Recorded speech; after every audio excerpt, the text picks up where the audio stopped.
नमस्कार करता है आपका दोस्त तारक मेहता, ये कहने के लिए कि भाई हंसने के लिए तैयार हो जाइए, खुश होने के लिए तैयार हो जाइए। आपके घर में कविता की सरिता बहने वाली है और आप कहने वाले हैं मेरे साथ, वाह वाह क्या बात है। मेरे कपड़ों को देख के आपको लग रहा होगा जैसे मैं ससुराल जा रहा हूं। नहीं, चिंता मत कीजिए। मैं ऐसी किसी भी जगह जाने की कल्पना नहीं कर सकता जहां जाने की कल्पना मात्र से मेरे रोंगटे खड़े हो जाए। वैसे ससुराल तभी बनता है आदमी का जब एक पत्नी आती है। अब पत्नी जरूरी नहीं है कि खूबसूरत हो, और जब पत्नी खूबसूरत नहीं होती तब एक प्रसिद्ध हास्य कवि हैं श्री मधुप पांडे, उनकी कुछ पंक्तियां मुझे याद आती है। वो कहते हैं कि बदसूरत पत्नी बोली पति से, कितनी बार कहा मुआ पड़ोसी ताक झांक करता है, सुख चैन मेरा हरता है, खिड़की के पर्दे ला दोगे तो भला तुम्हारा क्या जावेगा। पति बोला क्यों कष्ट करूं मैं, एक बार तो उसको अपनी शक्ल दिखा दे। वो बेचारा निपट कवारा खुद ही जाकर पर्दे लाकर खिड़की पे लटका जावेगा। अब अगर किसी की पत्नी साहब ऐसी हो तो रिश्तेदार कैसे होंगे भाई। हम उन रिश्तेदारों की बात नहीं करते, लेकिन मेरी एक ऐसी रिश्तेदार है जो मैं चाहूं न चाहूं उसे हमेशा मेरे साथ होना। आइए मैं मिलवाता हूं उससे।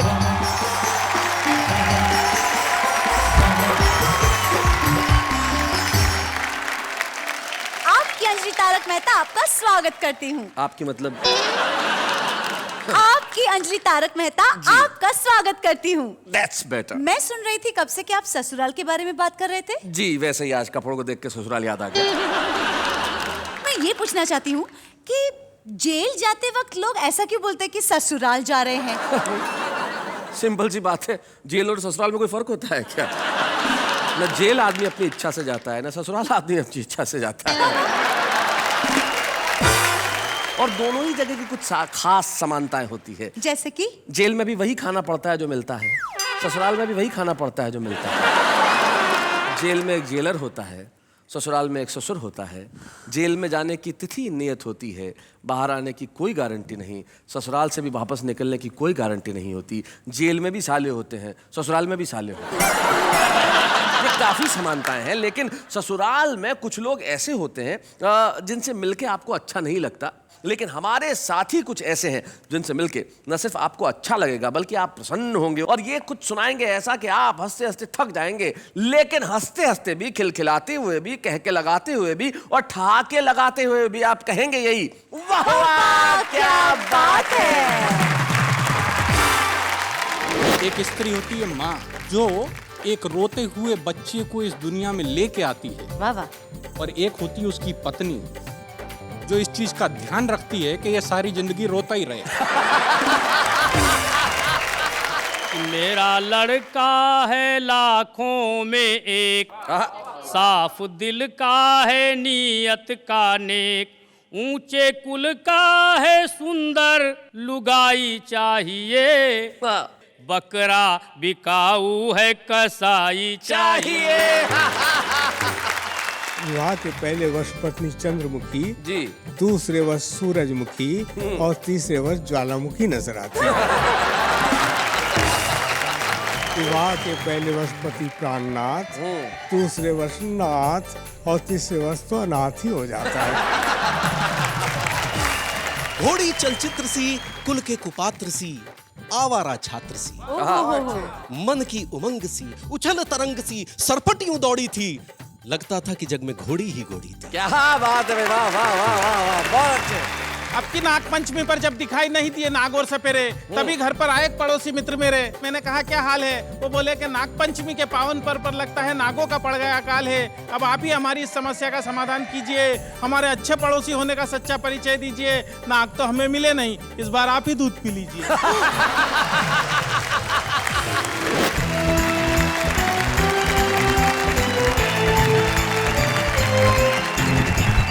हमारे साथ हमारे तीन साथी बैठे और तीनों ही अरे मधुप जी, आप मधुप जी माफ करना, मुझे नहीं मालूम था आप आने वाले। मैंने अभी अभी आपकी कविता सुनाई। आप वो तो नहीं सुनाने वाले ना। नहीं। हमारे साथ श्री मधुप पांडे हैं जो नागपुर से आए हैं और लगभग 45 सालों से हिंदी कवि सम्मेलन के मंचों पे कविता कर रहे हैं। भाई क्या बात है मधुप पांडे जी। मधुप पांडे जी के बाद तुक तुक बैठे हुए हैं हर जी। आप एक बार ऐसे कीजिए। वाह वाह क्या बात है। ये क्या करवाया। पिछली बार मेरी पत्नी ने कहा था एक बार उनको बोलना ऐसे करके मैं उनकी अंगूठी का डिजाइन देख लूंगा। तुम्हारी ये सरलता जो है इस पे मैं मुग्ध हो जाता हूँ। अरे सरलता से तो याद आया, इनका तो नाम ही सरल है।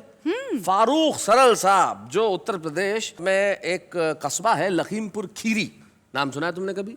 अभी सुना। अरे वाह, क्या बात है। अध्यापक हैं अभी या रिटायर हो गए सरल साहब? बस रिटायर होने ही वाला हूँ। मतलब खुद हो रहे हैं या सरकार कर रही है? खुद कौन होना चाहता है? बताइए कि किसे सबसे पहले बुलाया जाए? ये अंकल जो कब से चुपचाप बैठे हैं ना, उनको। अंकल?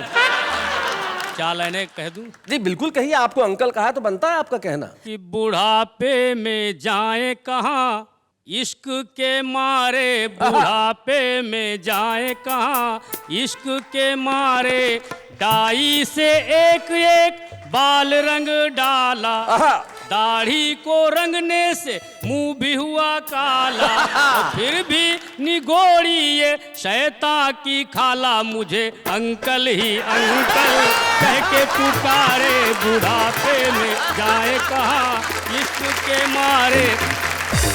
फारूक सरल साहब, मैं जानता हूं कि आपको अभी कुछ देर आराम की जरूरत है। ये अंकल से थोड़ा बाहर निकल आइए। हम चाहते हैं बुलाना उसे जो कुछ दिनों में अंकल बनने ही वाला है, हरजीत सिंह टुक टुक। आइए।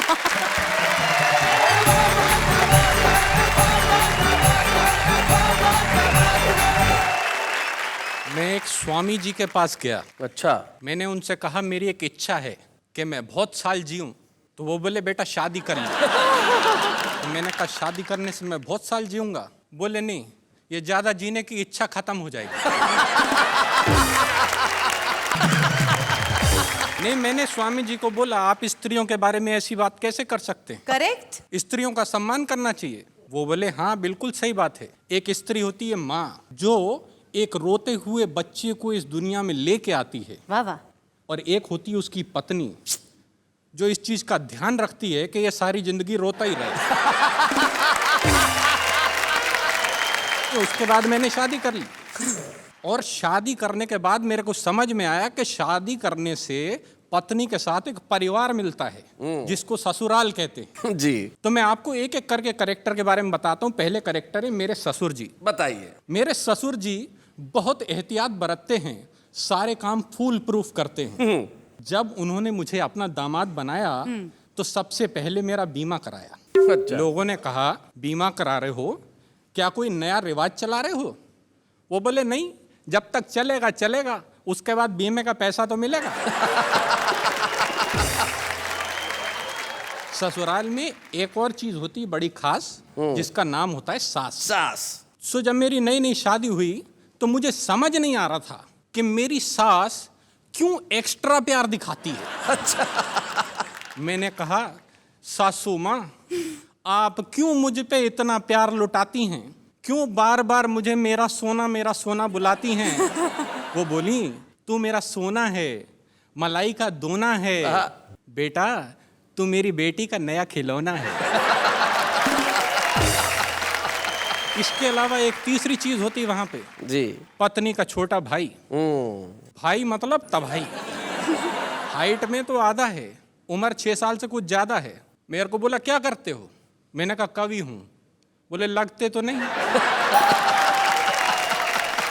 वो बोला ये बताओ कि हिंदुस्तान की सबसे बड़ी समस्या क्या है? हमने कहा ये तो बड़ा सिंपल है, महंगाई। हाँ। उसने वो बात हंसी में उड़ाई। हमने कहा तुम्हें कविता पसंद है? बोला सुनाऊं? जी। मैंने कहा अच्छा सुनाओ। बोला ट्विंकल ट्विंकल लिटिल स्टार। जी। हमने कहा how I wonder what you are. कहता कविता किसकी है?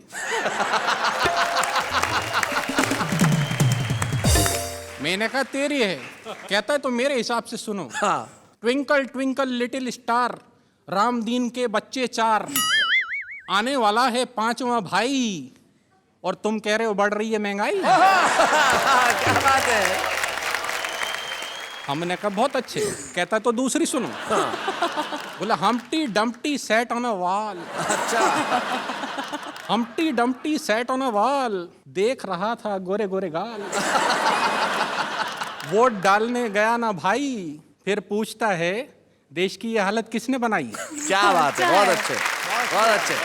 हमने कहा यार सेटायर ज्यादा हो रहा है, कुछ पारिवारिक सुनाओ। सेटायर ज्यादा हो रहा है। तो कहता अच्छा सुनो, जैक एंड जिल का फट गया दिल, आंखों से निकला वाटर। साथ साथ बैठ के सब टीवी देखते, नहीं बिगड़ती डॉटर। क्या बात है, वाह वाह वाह, बहुत अच्छे, बहुत बढ़िया। एक और महत्वपूर्ण अंग होता है ससुराल का पत्नी, जिसके होने की वजह से ससुराल होता है। बिल्कुल सही। तो मैं आपको अपनी पत्नी के बारे में बताता हूँ। मैं अपनी पत्नी से बहुत डरता हूँ, सारे कर्म उसके कहे अनुसार करता हूँ। हाँ, दुनिया इसे अच्छा नहीं मानती है, परंतु क्या करूं मित्रों, मेरी पत्नी जूडो कराटे जानती है। तो जब मेरी इस पत्नी ने मुझसे ये कहा कि लड़के का अंग्रेजी स्कूल में एडमिशन कराना है, मैंने कहा अंग्रेजी स्कूल में क्यों? वो बोली मुझे लड़के को कवि नहीं बनाना है। तो मुझे लड़के को लेके अंग्रेजी स्कूल जाना पड़ा। वहाँ जाकर लाइन में मैं हो गया खड़ा। 4 घंटे बाद मेरा नंबर आया। उसके बाद प्रिंसिपल ने मुझे अंदर बुलाया। बोली एक तालाब में 10 मछलियाँ थीं, 4 मर के पानी के साथ बह गईं, तालाब में कितनी मछलियाँ रह गईं? अच्छा। मैंने कहा इस क्वेश्चन में बाकी सारी बातें सही थीं, मगर आप तालाब पे क्या करने गई थी? वो बोली ये क्या बचपना है? मैंने कहा वही तो मैं कह रहा हूँ, एडमिशन मुझे नहीं मेरे लड़के को लेना है। वो बोली अच्छा ठीक है, जाने दीजिए, बाहर काउंटर पे 50,000 रुपया जमा करा दीजिए। मैंने कहा 50,000 रुपया? 50,000 रुपया तो कभी मेरी इंजीनियरिंग की फीस नहीं आई है। वो बोली मिस्टर ये इंजीनियरिंग नहीं, प्राइमरी की पढ़ाई है। क्या बात है। मुझे अपनी पत्नी का ध्यान आया, मैंने लड़के का उस स्कूल में एडमिशन कराया और उसे पढ़ाने लिखाने का हुआ ये परिणाम है। आज पढ़े लिखे बेरोजगारों की लिस्ट में उसका भी नाम है। भला हो परिवार नियोजन वालों का, जिनके कारण एक ही लाल है, जिसे पढ़ाने में ये तुक तुक हो गया कंगाल है। जहाँ कमर टूट जाती है एक बच्चे को पढ़ाने में, सदियां लगेंगी उस देश को साक्षर बनाने में। भाई वाह वाह वाह, क्या बहुत बात है। भाई, बहुत बढ़िया।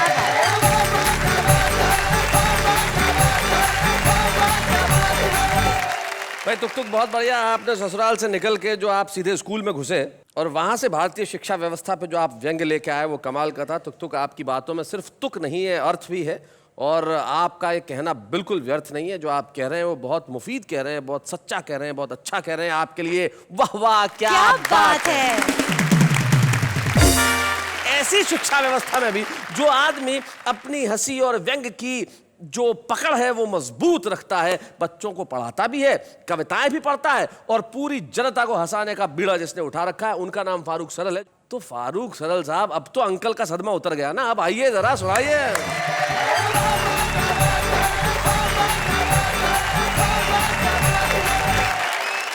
तुक जी ने बताया कि ससुराल तभी जाया जा सकता है जब एक अदद पत्नी हो। पत्नी मिलना बहुत मुश्किल है, लेकिन उसके लिए बहुत सारे तरीके हैं। समाचार पत्र में विज्ञापन दिए जाते हैं, टीवी पर विज्ञापन दिए जाते हैं। जी, मैं भी अपने एक योग्य पुत्र के लिए वैवाहिक विज्ञापन दे रहा हूँ। उसमें पुत्र की योग्यताएं और जी। विवाह की शर्तें कि मेरा लड़का है लाखों में एक, साफ दिल का है नीयत का नेक, ऊंचे कुल का है सुंदर लुगाई चाहिए, बकरा बिकाऊ है कसाई चाहिए।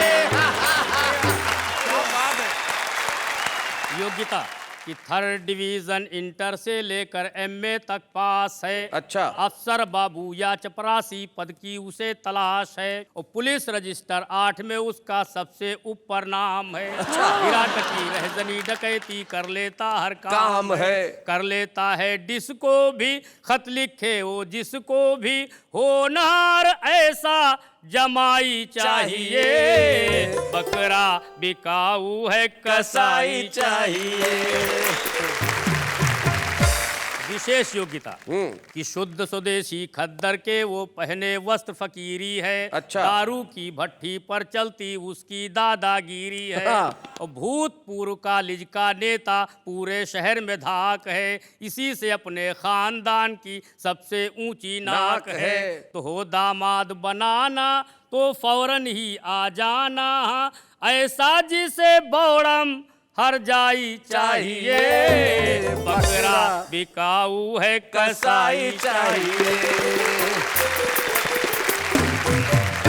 विवाह की शर्तें जी, कि हाथ थमा दूं बेटे का उसकी बेटी के हाथ में, 5 लाख की रकम नकद जो लाए अपने साथ में, और फ्रिज टीवी लूं कार साथ में, नहीं जरा भी झूठ है, लेकिन इसमें 4 माह तक 15% छूट है। लड़की मत दिखलाए और फोटो मत भिजवाए, बस मुझको तो नोटों से सगाई चाहिए। बकरा बिकाऊ है कसाई चाहिए। सबसे अंत में लिखा होता है पता, कि शहर अनोखा बात पता कुछ मुश्किल नहीं लगा पाना, पूरा ब्यौरा मिल जाएगा सीधे कोतवाली आना।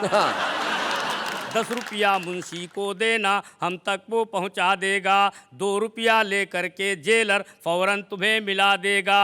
बस इतनी मजबूरी है लेकिन जरूरी है, पहले सगाई के रिहाई चाहिए। बकरा बिकाऊ है कसाई चाहिए। इतनी जगह जगह विज्ञापन दे रहे हैं, जरा तनिक इधर भी देखिए, क्या ख्याल क्या है? देखिए, ऐसा नहीं है पत्नियों पर ही व्यंग किए जाते हैं। इस समय हम लोगों की हालत ऐसी नहीं है कि इन पर व्यंग किया जाए जी, बल्कि ये सारी बातें इनकी माननी चाहिए इस महिलाओं समय। की। हाँ, अगर ऐसा नहीं करेंगे तो क्या क्या हो सकता है मैं बता रहा हूँ। मैं इनका पक्ष रख रहा हूँ अच्छा, इनका पक्ष रखे। कि मुझको बलम जो सताओगे, आहा, मुझको बलम जो सताओगे, तो जेल में ही तसला बजाओगे। तो जैसा कहे करो तुम वैसा रंग ढंग बदलो सैया। अच्छा, मेरे साथ में ईलू ईलू गाओ छैया छैया, और झाड़ू पोछा करो सवेरे, उठ के चाय बनाओ, और पहले बर्तन साफ करो, फिर कभी सम्मेलन जाओ, नहीं मानोगे कहा तो पछताओगे, जेल में ही तसला बजाओगे। ये सावधानी बहुत जरूरी, बाहर निकल। Very good, very good. Delhi, Mumbai, Poona, Patna, Chennai या गुवाहाटी, मोटी पतली काली गोरी, लंबी हो या नाटी, और कैसी भी हो छमक छल्लो छैल छबीली बाकी, और किसी कलमुही से भी तुमने की जो ताका झांकी, कहीं राह में जो नए ना लड़ाओगे, तो जेल में ही तसला बजाओगे। इस समय हम पुरुषों के पक्ष में कोई है नहीं, बहुत सावधानी बरतनी है। न्यायालय, सरकार, पुलिस, अखबार, मीडिया जाने, अच्छा, नारी अबला उत्पीड़ित असहाय दलित जग माने, और मानेगा ये कौन कि हमने डांटा है फटकारा, और किससे जाकर कहोगे तुमको पत्नी ने है मारा, कहीं ढूंढे गवाही न पाओगे, जेल में ही तसला बजाओगे, कलम जो सताओगे, जेल में ही तसला बजाओगे।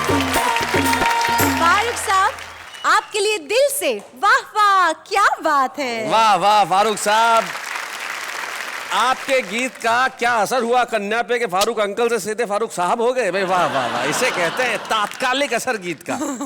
नहीं, पर गलत बात है। गलत बात है सरदार जी? शादी करने के लिए क्वालिफिकेशन नहीं चाहिए होती, ये सोच की बात है जी। एक बार एक कौवे ने जाके शेरनी को प्रपोज कर दिया। कौवे ने शेरनी को प्रपोज किया? कर सकते, क्या दिक्कत है? जी। शेरनी बोली कौवे को, तू अपनी शक्ल देख, अपना रंग देख, अपना साइज देख। कौवा बोला ये सब साइड में रख, मेरा कॉन्फिडेंस देख। कॉन्फिडेंस किसको कहते हैं? देखो, एक चूहा तेजी से दौड़ा चला जा रहा था तो बंदर ने पूछा कहाँ जा रहे हो, क्यों इतना घबरा रहे हो? तो चूहे ने कहा बताऊं, बहुत बड़ा चक्कर है, शेर की बीवी घर से भाग गई है, शक अपने ऊपर है। मधुप जी निश्चित तौर पे एक ऐसे कवि है जिनकी ताकत उनके श्रोता रहे हैं, और मुझे याद है वो जमाना जब डंका बोला करता था मधुप पांडे। हिंदी कवि सम्मेलन महाराष्ट्र में मतलब मधुप पांडे। आज भी उनकी वही चमक बाकी है, वही दमक बाकी है, आवाज में वही खनक बाकी है, और आपके लिए हमारे पास वही तालियां बाकी है। मधुप पांडे जी आइए।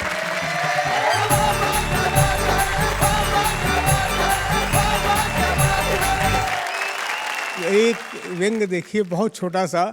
एक दिन क्लास में चला गया और क्लास में जाकर ऐसी सहज मन से बात छेड़नी थी तो पूछ लिया कि क्लास में सबसे बड़ा बेवकूफ़ कौन है। बड़ा सन्नाटा रहा, सा बड़ी देर तक कोई खड़ा नहीं हुआ। एक किनारे फिर एक लड़का खड़ा हुआ छेड़ने के लिए। मैंने कहा कि तुम ही सबसे बड़े बेवकूफ़ हो? बोले नहीं सर, आप अकेले खड़े अच्छे नहीं दिखाई दे रहे थे, इसलिए मैं खड़ा।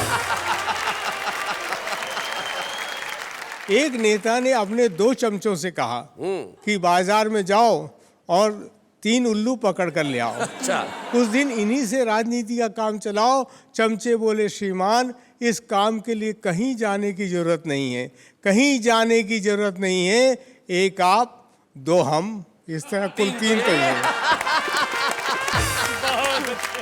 और बहुत छोटा सा व्यंग पकड़िएगा जी। एक शब्द को पकड़ लीजिएगा, बहुत दिन गुना, बहुत दिन गुना।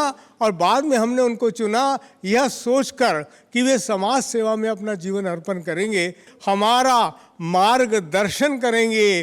परंतु हाय, चुनकर आते ही उन्होंने अपने आप को राजनीति से जोड़ लिया। अरे मार्गदर्शन तो दूर रहा, मार्ग में दर्शन देना भी छोड़ दिया। क्या बात है भाई, वाह वाह वाह, बहुत अच्छा। छोटा सा व्यंग और देख लीजिए कि हमें हर्ष है, हमें हर्ष है कि डॉक्टर की नज़र में मरीज नहीं, मरीज का पर्स है। हाँ। और मरीज की नज़र में डॉक्टर नहीं, डॉक्टर के साथ खड़ी खूबसूरत नर्स है। हमें हर्ष है। जब ससुराल की बात छेड़ दी इन्होंने, तो एक अंश इन्होंने सुना दिया जी। क्या क्या पराक्रम कर सकती है पत्नी। जी। विदा समय में माँ की बहुत लाडली बेटी फूट फूट रोती थी ऐसे, मरघट को जाती हो जैसे। अच्छा। तो दुखी बाप ने गले लगाकर कहा उसे बहुत समझाकर, तो बेटी बोली दुख दर्द सब सह जाऊंगी, पर मेरे बापू ये माँ के बिन न रह पाऊंगी, माँ के बिन न रह पाऊंगी। तो बापू बोला बेटी तू अब जाते जाते इतना सुख मुझको भी दे जा, पति घर अपने साथ साथ ही अपनी इस माँ को भी ले जा। शैलेश जी के विवाह को 20 बरस हो चुके हैं। रोज पिटते हैं, ऊपर से हास्य रस की कविता सुनाते हैं, वाह वाह क्या बात है, ऐसा कोई कार्यक्रम करवाते हैं। अजी ये तो हम हैं, इतनी बड़ी रिस्क उठा रहे हैं, अभी अभी पिट कर आए हैं और फिर पिटने जा रहे हैं। ये शैलेश जी अनुमति दें तो एक कविता सुनाना जी। चाहता एक वो हूं। कविता जो आपकी आतंकवादी वाली कविता है वो जरूर सुनाए। आतंकवाद पे बहुत बहुत बहुत आपने पढ़ा होगा और पूरा विश्व परेशान है। एक बहुत सामान्य हल जी। हंसते हंसते मैंने बता दिया है। 2 छंद हास्य के हैं, एक करुणा का सुनने का प्रयास कीजिएगा। अरे मैंने कहा आतंकवाद, अरे आतंकवाद है तो फिर आतंकवादी से सीधे बात कर लेते हैं। अरे आतंकवादी तू एक बार, बस एक बार कर ले शादी। तू एक बार अगर शादी के फंदे में झूल जाएगा तो बच्चों ये सारी अपनी अकड़ भूल जाएगा, अपनी अकड़ भूल जाएगा। वैसे भुक्तभोगियों ने विवाह के बाद पत्नी के चेहरे को लेकर जो बात कही है वो बिल्कुल सही है। याद करके ही तबीयत घबराती है। कहा है कि विवाह के पहले वर्ष पत्नी चंद्रमुखी जी, दूसरे वर्ष सूरजमुखी और तीसरे वर्ष ज्वालामुखी नजर आती है। सुन सुनकर सिर चकराता है।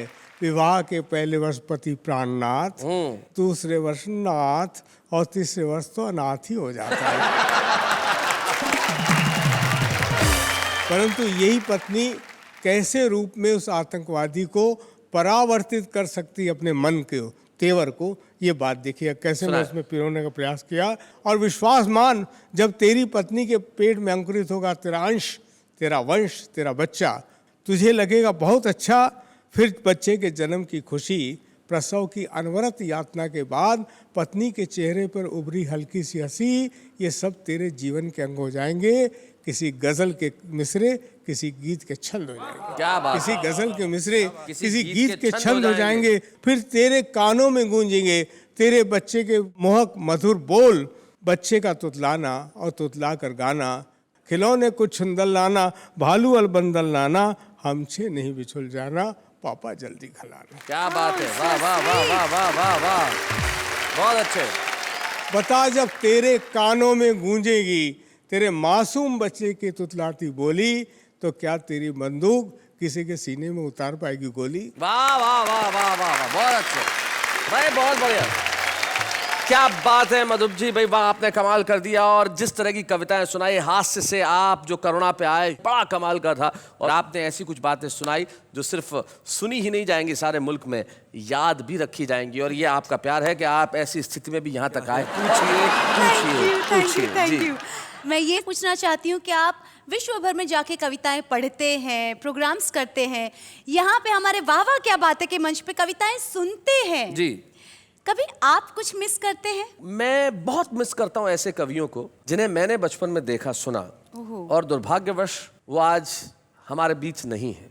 लेकिन कवि कभी मरता नहीं है, क्योंकि उसकी कविता हमेशा अमर होती है। तो आज मैं खुद को और आप सबको एक ऐसा खास मौका देने जा रहा हूं जिसमें हम एक ऐसे कवि की रचना सुनेंगे जो हिंदी हास्य कविता का सिरमौर था। एक ऐसे कवि जिनका नाम था श्री ओम प्रकाश आदित्य। और आज उनकी विशिष्ट कविता को पढ़ने के लिए हमारे पास एक विशिष्ट अभिनेता उपस्थित है, एक खास मेहमान, लापता गंज के मुकुंद लाल यानी कि रोहिताश गौड़।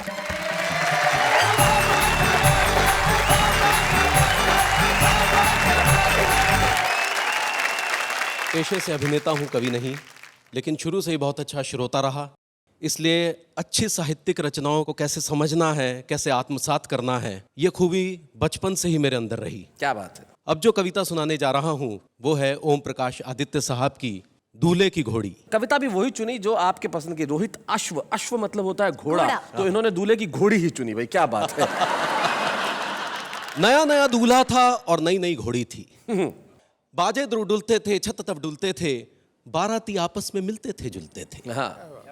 करते थे रंगरलियां, लोग सब मचलते थे, दूल्हे के संग संग दर्शक भी चलते थे। घोड़ी चौकन्नी थी, दाएं अख बाएं अख गर्दन हिलाती थी, मुड़ मुड़ के रुकती थी, रुक रुक के मुड़ती थी, हाँ। आगे से उठती थी, पीछे से झुकती थी। युद्धों के योग्य थी, शादी में द्रप थी, वकीलों के तर्कों से ज्यादा सतर्क थी। बेचारा दूल्हा भी घोड़ी की गतिविधियां देखकर काफी चौकन्ना था। उसका इस यात्रा में दुल्हन से ज्यादा इस घोड़ी पर ध्यान था। गर्दन पर आंखें थी, टांपों पर कान था, मन था उतरने का, कह नहीं सकता था। अपनी दुर्बलता औरों के सामने सह नहीं सकता था, तभी किसी ने पीछे से निकम्मे गोले सा फोड़ दिया। सुनकर पटाखे को, भीषण धमाके को, चौकन्नी घोड़ी का धीरे जी छूट गया। गर्दन को लटकावे, पांव को चटकावे, सरपट यूं दौड़ चली, बाराती छैलों को, राहों को, बैलों को पीछे ही छोड़ चली। बेचारा दूल्हा भी चटपट से, कंधों के बालों से, लंबे अयालों से कसकर लिपट गया। काठी तो गिर पड़ी, बेचारा पीठ से चिपट गया। बाराती भीड़ में, भगदड़ में, कोलाहल में तितर बितर हो गए। घोड़ी चढ़े दूल्हे को देखने सड़कों में, गलियों में, चौराहों में इधर उधर खो गए। कईयों ने देखा भी घोड़ी चढ़े दूल्हे को, आवाजें दी कितनी, रुक जाओ रुक जाओ। पर दूल्हा क्या कहे, वो घोड़ी थोड़ी था जो सुन के रुक जाता। घोड़ी चलचित्र सी, कुल के कुपात्र सी, आवारा छात्र सी, मन की उमंग सी, उछल तरंग सी, सरपट यूं दौड़ी थी, लगता था कि जग में घोड़ी ही घोड़ी थी। क्या बात है। वाह वाह वाह, बहुत अच्छे। बेचारा दूल्हा भी दुल्हन के सजे हुए द्वार से लगभग 2 कदम की दूरी से होकर निकल गया, पर नहीं उतर सका। स्त्रियां बोल उठी, वर्जी उतर पड़ो, पर वर्जी बेबस थे। क्या करते, उतरते तो गिरते, फिर चढ़े नहीं रहते तो और क्या करते।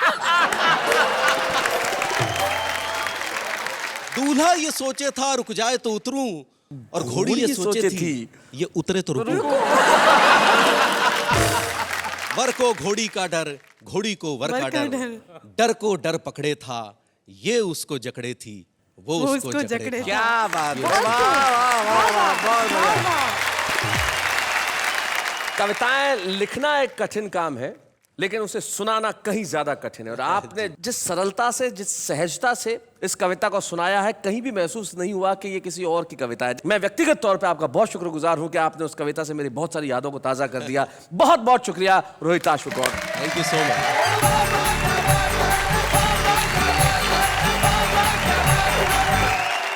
रोहिताश जी ने कितनी बेहतरीन तरीके से कविता पढ़ी। बेशक। क्या आज भी ऐसे कविताएं लिखी जाती है? देखिए, कविताएं ऐसी लिखी जाती है या नहीं, ये एक बहस का विषय हो सकता है, लेकिन सबसे बड़ी चीज ये है कि कविताएं लिखी जा रही हैं। ऐसे बहुत सारे छुपे रुस्तम हैं जो न जाने कहाँ कहाँ छोटे छोटे गांवों में, कस्बों में है, लेकिन बहुत अच्छी कविताएं लिख रहे हैं। और आज एक बेहद छोटे से गांव मध्य प्रदेश में बेटमा से हमारे बीच में एक ऐसा कवि आता है जिसमें भरपूर संभावना है। वो आज छुपा रुस्तम जरूर है, लेकिन निश्चित तौर पर कल वो एक बड़ा नाम होगा। संजय खत्री, बेटमा से।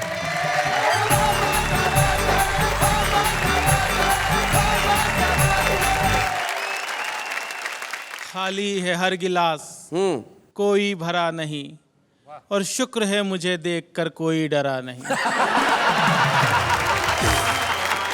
भाई साहब, जनरली इंसान चेहरे और नाम से पहचाने जाते हैं जी। मैं विश्व में पहला ऐसा व्यक्ति हूं जो केवल अपने दांतों से पहचाना जाता है। क्योंकि अंधेरे में केवल यही चमकते हैं।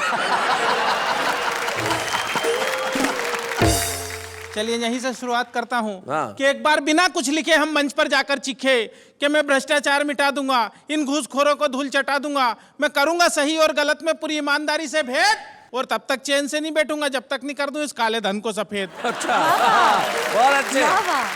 तभी पब्लिक में से एक खड़ा होकर बोला, भाई साहब रुकावट के लिए खेद, आपके कथन में ये भेद, इस काले धन का जो करना हो करना बाद में, पहले अपने आप को कर लो सफेद।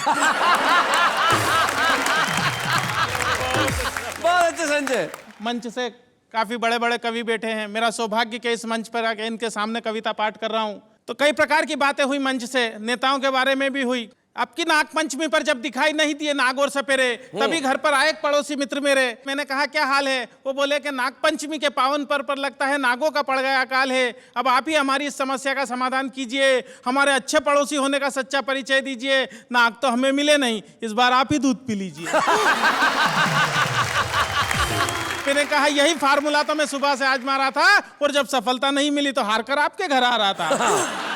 हमारी सारी बात हमारे पड़ोस में रहने वाला हमारा एक नेता मित्र सुन रहा था, जो कई दिनों से चुनाव के सतरंगी सपने बुन रहा था। उसने अपने घर का दरवाजा तत्काल खोला, हम कुछ बोले उससे पहले ही वो बोला कि मुझे बहुत दुख है कि आप दोनों एक दूसरे के पड़ोसी होते हुए भी एक दूसरे के दुख में शामिल नहीं है, और मुझे लगता है कि आप दोनों इस दूध के काबिल नहीं है। अब तक आपकी हर समस्या का समाधान हम ही ने किए हैं, और सब जानते हैं कि हम तो आपकी सेवा के लिए ही जिए हैं। आपकी इस समस्या का समाधान भी हम ही करेंगे, और आप घबराइए मत, आपके नाग देवता का दूध हम पिएंगे। अच्छा, मैं समझ गया नेताजी का दूध के प्रति ये लगाव। दरअसल आने वाले हैं कुछ दिनों बाद चुनाव। क्या बात है। मैं भी मौका नहीं चुका, और नेताजी इससे आगे कुछ न बोले, इसलिए एक पल भी नहीं रुका, और दूध से भरा हुआ प्याला नेताजी की ओर बढ़ाया। किंतु नेताजी ने जैसे ही दूध पीने के लिए प्याला मुंह से लगाया, दूध अपनी पवित्रता खोने से पीछे हट गया, क्योंकि नेताजी के छूने के पहले ही दूध फट गया। क्या बात है भाई, वाह वाह वाह वाह। नेताजी के छूने के पहले ही दूध फट गया। हमने कहा नेताजी ये तो सब आपकी राजनीतिक शतरंज के चुनावी पासे हैं, और आप दूध के नहीं इस देश की जनता के खून के प्यासे हैं। वाह वाह वाह वाह, बहुत अच्छा, बहुत बढ़िया। मंच से ससुराल के बारे में भी बात की गई। मेरे जन्म ने नई नई समस्याओं को जन्म दिया भाई साहब। तो मेरे जन्म के तुरंत बाद एक चिंता मेरे बापू को सता रही थी, क्योंकि मेरे भविष्य से ज्यादा उन्हें मेरी शादी की फिक्र खा रही थी। मेरे जन्म के तत्काल बाद मेरे पिता भगवान से बोले कि हे भगवान, तूने एक ऐसा खेल खेला और एक बेटा दिया तो वो भी काला था पहले। एक दिन मेरे पिता मुझे हाथ पकड़ कर ले गए स्कूल में भर्ती कराने के लिए। तो स्कूल का प्रिंसिपल हाल में आकर बोला कि एक आइटम आया है स्कूल में बच्चों को डराने के लिए। हमने जैसे तैसे शिक्षा का स्वाद चखा, और धीरे धीरे जवानी की दहलीज पर कदम रखा। जवानी में पहुंचकर हमारी सूरत और भद्दी हो गई, क्योंकि शारीरिक अंगों में असामान्य वृद्धि हो गई। एक दिन एक लड़की वाले आए मुझे देखने, और मेरी खूबसूरती पर लगे अपनी आंखें सेकने। जाते जाते वो मुझे हक्का बक्का कर गए, हाथ में 500 का नोट धरा और रिश्ता पक्का कर गए। मैं गया तोरण के पास, तो आरती की थाली लिए खड़ी हुई थी मेरी सास। ससुर जी बोले जमाई जी पैदल ही आए हो, घोड़ी नहीं लाए हो? मैंने कहा ससुर जी घोड़ी की किस्मत जाग गई, और मुझे देखा तो वो भी डर के भाग गई। शादी के बाद का दृश्य तो और भी कमाल था। डर के मारे मेरा बुरा हाल था। मैंने जैसे ही पत्नी का घूंघट उठाया तो वो मुझे देखकर मुस्कुराई, न डरी, न चीखी, न चिल्लाई। अच्छा। उसकी मुस्कुराहट देखकर मेरे भी मन का खौफ भगा और मैंने पूछा, क्या बात है, तुम्हें मुझे देखकर डर नहीं लगा? हाँ। पत्नी बोली, मैं 1 नहीं 2 नहीं पूरे 7 जन्मों के लिए आपसे बंधी हूँ और डरने की क्या बात है, मैं तो जन्म से ही अंधी हूँ। तो भाई साहब, इस प्रकार की घटना घट जाती है मेरे साथ में। मैं कहना चाहता हूँ बात ही बात में, ये बात हर कोई नहीं जानता है। दरअसल देश के नेताओं में और हम में बहुत समानता है। अच्छा। हम दोनों जग से निराले हैं, फर्क बस इतना है कि हम तन के और वो मन के काले हैं। क्या बात है भाई, वाह और वाह हम वाह। मन के काले हैं। वाह वाह। और तमाम बातें करने के बाद अपनी काव्य यात्रा यहाँ से खत्म करना चाहूंगा कि गरीब के मुंह से छिनते निवाले देखे हैं, हमने रोटी सेकती हुई माँ के हाथों में चाले देखे हैं, और हम तो सिर्फ तन के काले हैं मित्र मेरे, हमने तन के उजले लोगों के मन बहुत काले देखे। क्या बात है, वाह वाह वाह। संजय खत्री जो आज छुपे रुस्तम के रूप में हमारे बीच में आए, बेटमा नाम के एक छोटे से गांव से, लेकिन छोटे से गांव में भी प्रतिभा हो सकती है और हमें बड़ी खुशी है संजय खत्री, इस मंच पे हम आपको एक ऐसा प्रोत्साहन देना चाहते हैं, आपको एक ऐसा प्रतीक चिन्ह प्रदान करना चाहते हैं जिसे लेके आप और अच्छी कविताएं गढ़ें, आगे बढ़ें, यहां से लेके वहां तक की यात्रा के लिए एक बार हम आपका सम्मान करेंगे और कहेंगे वाह वाह क्या बात है।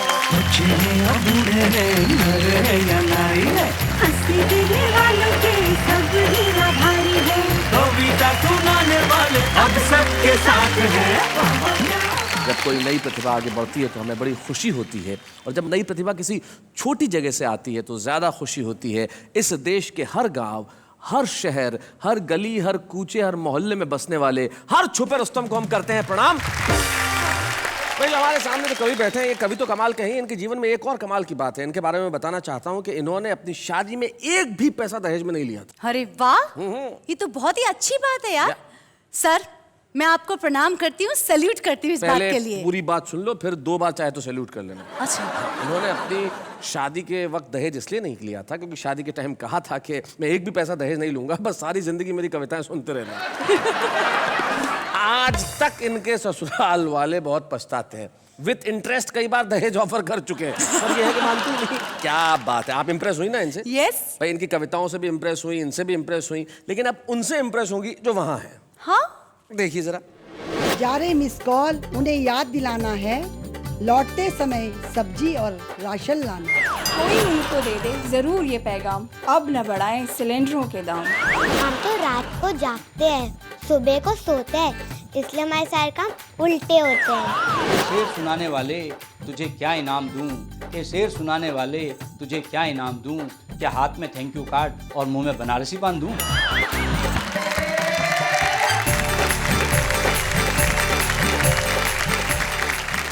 तो भाई ये है हमारे आम आदमी जिनकी कविताएं उनके दिलों में बिल्कुल सहज रूप में पलती है, जैसा सोचते हैं वैसा कहते हैं। और हमें बड़ी खुशी है कि हमारे साथ एक ऐसे कवि हैं जो पिछले कई वर्षों से जैसा दिख रहा है वो वैसा ही लिख रहे हैं। 40 साल से जिनकी कविता एक अखबार में लगातार छप रही है और देश की जनता का प्यार वो पा रहे हैं और उन्हें अपनी कविताओं का प्यार दे रहे हैं। वाह वाह क्या बात है, गौरवान्वित है कि आज हम इस मंच पे श्री मधुप पांडे का स्वागत करना चाहते हैं। आइए हम मिलकर अभिनंदन करें श्री मधुप पांडे।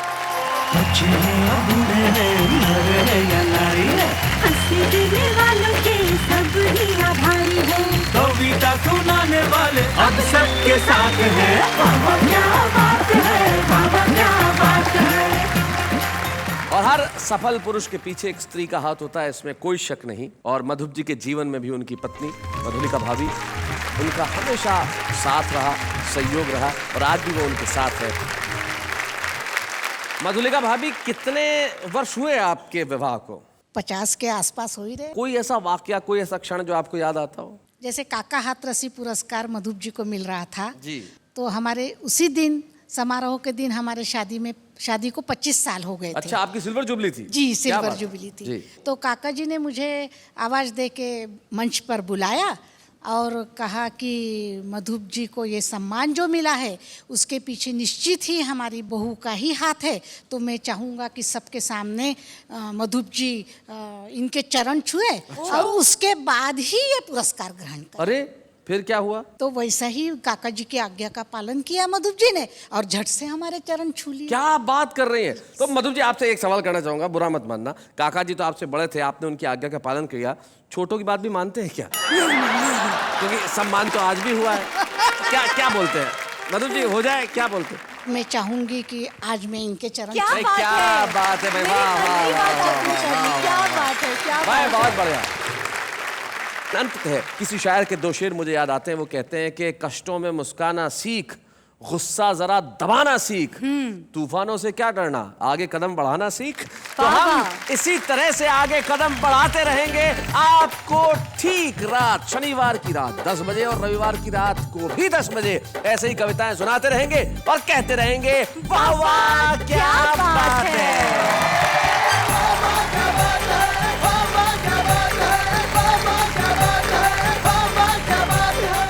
ऐसे और भी मज़ेदार वीडियो के लिए हमारे चैनल को लाइक, शेयर और सब्सक्राइब करें।